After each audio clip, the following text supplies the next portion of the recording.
مشکوک امریکی خاتون سینتھیا ڈی ریچی کی جانب سے جنسی ہراسگی کے الزامات کی زد میں آنے والے پیپلز پارٹی کے تینوں رہنماؤں نے یہ مشترکہ موقف اختیار کیا ہے کہ یہ الزامات پیپلز پارٹی کی جانب سے سینتھیا کی بینظیر بھٹو کے خلاف ایک بیہودہ ٹویٹ پر FIU کو قانونی کارروائی کے لیے کی جانے والی شکایتوں کا رد عمل ہے۔ رحمان ملک کے ترجمان کا کہنا ہے کہ جب انہوں نے بحیثیت چیئرمین سینٹ قائمہ کمیٹی داخلہ امریکی خاتون کے محترمہ بینظیر بھٹو کے خلاف لگائے گئے بیہودہ الزامات کا نوٹس لیا تو امریکی خاتون نے ان پر الزامات لگا دیے۔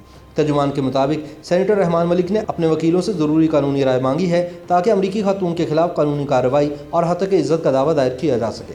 یاد رہے کہ اس سے قبل سابق وزیر اعظم یوسف رضا گیلانی نے بھی سینتھیا ڈی ریچی کے الزامات کو مسترد کرتے ہوئے انہیں پیپلز پارٹی کی جانب سے سینتھیا کے خلاف قانونی کارروائی کا رد عمل قرار دیا تھا۔ پاکستانی سوشل میڈیا پر اپنے متنازع بیانات سے حال ہی میں دوبارہ خبروں میں آنے والی امریکی شہری سینتھیا ریچی کی جانب سے ایک ویڈیو میں پاکستان پیپلز پارٹی کے رہنماؤں پر ریپ اور تشدد کے الزامات عائد کیے گئے تھے۔ سینتھیا نے جمعے کی شام فیس بک پر اپنے ویڈیو پیغام میں الزام عائد کیا کہ سن 2011 میں پاکستان پیپلز پارٹی کے دور حکومت میں اس وقت کے وفاقی وزیر داخلہ رحمان ملک نے انہیں ریپ کیا، جبکہ اس وقت کے وزیر اعظم یوسف رضا گیلانی اور ان کی کابینہ کے رکن مخدوم شہاب الدین نے انہیں جسمانی طور پر ہراساں کیا۔ سینیٹر رحمان ملک کے ترجمان کی جانب سے جاری کردہ پریس ریلیز کے مطابق رحمان ملک امریکی خاتون سینتھیا ڈی ریچی کے من گھڑت، بیہودہ اور نازیبا الزامات کے جواب دینا اپنی توہین سمجھتے ہیں اور انہوں نے امریکی خاتون کی طرف سے سینیٹر رحمان ملک پر لگائے گئے الزامات کی سختی سے تردید کرتے ہوئے انہیں مسترد کر دیا ہے۔ ترجمان نے کہا کہ امریکی خاتون کے الزامات بدنیتی پر مبنی ہیں، جس کا مقصد رحمان ملک کی ساکھ کو نقصان پہنچانا ہے۔ رحمان ملک کے خلاف نازیبا الزامات 10 سال بعد کسی مخصوص فرد یا گروہ کے اکسانے پر لگائے گئے ہیں۔ ترجمان نے کہا کہ رحمان ملک کے خلاف الزامات اس وقت سامنے آئے جب انہوں نے بحیثیت چیئرمین سینٹ قائمہ کمیٹی داخلہ امریکی خاتون کے محترمہ بینظیر بھٹو کے خلاف لگائے گئے بیہودہ الزامات کا نوٹس لیا۔ نوٹس لینے پر امریکی خاتون نے رحمان ملک پر الزامات لگائے۔ خیال رہے کہ حزب اختلاف کی بڑی جماعت پاکستان پیپلز پارٹی نے پاکستانی سوشل میڈیا پر فعال غیر ملکی خاتون سینتھیا ریچی کے خلاف وفاقی تحقیقاتی ادارے کے سائبر کرائم ونگ میں درخواستیں جمع کروا رکھی ہیں۔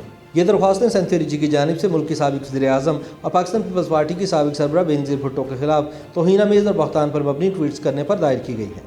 اس واقعے کے بعد سینتھیا ڈی ریچی اور پاکستان پیپلز پارٹی کے درمیان الفاظ کی جنگ چل رہی ہے۔ سینتھیا ریچی نے جمعے کو فیس بک لائیو اور ٹویٹر پر اپنے پیغامات میں دعویٰ کیا کہ رحمان ملک نے اپنی سرکاری رہائش گاہ پر ان کا ریپ کیا اور یہ واقعہ 2011 میں اس وقت پیش آیا جب وہ اپنے ویزے سے متعلق بات چیت کے لیے منسٹرز انکلیو میں وزیر داخلہ کے گھر گئی تھیں۔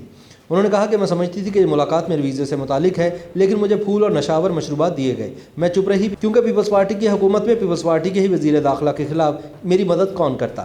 سینتھیا ریچی کا دعویٰ ہے کہ یہ واقعہ اس وقت کے آس پاس پیش آیا جب ایبٹ آباد میں القاعدہ کے لیڈر اسامہ بن لادن کی ہلاکت ہوئی تھی اور پاکستان اور امریکہ کے تعلقات سازگار نہیں تھے۔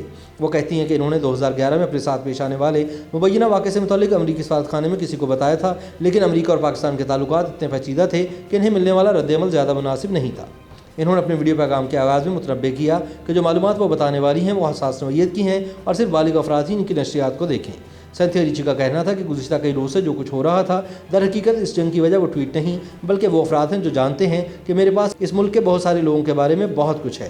انہوں نے کہا کہ گزشتہ چند دنوں میں انہوں نے جو کچھ ٹویٹر پر شیئر کیا ان کے پاس اس کے شواہد بھی موجود ہیں۔ انہوں نے الزام عائد کیا کہ انہیں جان سے مارنے اور ریپ کی دھمکیاں مل رہی ہیں۔ سینتھیا ریچی نے الزام عائد کیا کہ ان دھمکی امیز پیغامات میں سے کئی نمبر سعودی عرب اور متحدہ عرب امارات کے ہیں اور وہ بظاہر پیپلز پارٹی کے حمایتی تھے اور ساتھ ہی وہاں کی حکومتوں کا شکریہ ادا کیا کہ وہ فوری اور بروقت ان معاملات سے نمٹ رہے ہیں۔ سینتھیا کا کہنا ہے کہ ان کے منگیتر نے ان کو یہ سب باتیں کرنے کا حوصلہ دیا۔ سینتھیا نے کہا کہ میرا منگیتر ایک شاندار آدمی ہے، اس نے مجھے حوصلہ دیا کہ میں بولوں اور تاکہ ہم ایک جوڑے کے طور پر آگے بڑھ سکیں۔ انہوں نے کہا کہ میرے پاس اور بہت کچھ بھی ہے اور میں قانون کے مطابق تحقیق کاروں سے ملنے کے لیے تیار ہوں۔ سینتھیا نے کہا کہ اب مجھے آرام اور اپنے منگیتر کے ساتھ تنہائی میں کچھ دن چاہیے، میں بہت تھک چکی ہوں۔ انہوں نے پیپلز پارٹی کے لیڈر بلاول بھٹو زرداری کو ٹیگ کر کے اپیل کی کہ اپنے لوگوں سے کہیں کہ میری فیملی کا پیچھا چھوڑ دیں۔ فیس بک لائیو کے دوران پیپلز پارٹی کی جانب سے اپنے خلاف دائر کی گئی درخواست پر انہوں نے کہا کہ گزشتہ ہفتے انہوں نے بھی FIA میں ایک درخواست دی ہے اور وہ DG FIA کے ساتھ براہ راست رابطے میں ہیں۔ اس کی وجہ بتاتے ہوئے انہوں نے کہا کہ جب میں ایک سفارتکار کے ساتھ ان سے ملنے گئی تو تحقیق کار غیر جانبدار نہیں تھا اور اس کا رویہ میرے ساتھ جارحانہ تھا۔ دوسری جانب یوسف رضا گیلانی نے اس الزام کی پرزور الفاظ میں تردید کی ہے۔ انہوں نے کہا کہ اصل مسئلہ یہ ہے کہ سینتھیا ڈی ریچی نے بینظیر بھٹو کے حوالے سے چند روز قبل کچھ کہا تھا۔ میرے بیٹے نے، جو کہ پنجاب اسمبلی کا رکن بھی ہے، بینظیر کے خلاف دیے گئے بیان پر سینتھیا کے خلاف ہتک عزت کا دعویٰ کیا ہے۔ یہ صرف اسی کا رد عمل ہے۔ گیلانی نے کہا کہ حال ہی میں وہ پہلی اور آخری مرتبہ سینتھیا سے ملے تھے اور اس سے قبل وہ انہیں جانتے تک نہیں تھے۔ زلفی صاحب ایک سفارتکار ہیں۔ 3-4 ماہ قبل ان کے گھر پر ایک فورم کا ریسیپشن منعقد ہوا تھا۔ جلیل عباس جیلانی اور میں وہاں اکٹھے گئے ہوئے تھے، درجنوں دیگر افراد بھی موجود تھے۔ وہاں سینتھیا سے پہلی اور آخری ملاقات ہوئی تھی، اس سے پہلے میں انہیں جانتا تک نہیں تھا۔ سابق وزیر اعظم کا کہنا تھا کہ میرے بدترین مخالف ہی میرے کردار کے حوالے سے ایسی بات نہیں کر سکتے جو سینتھیا ڈی ریچی نے کی ہے۔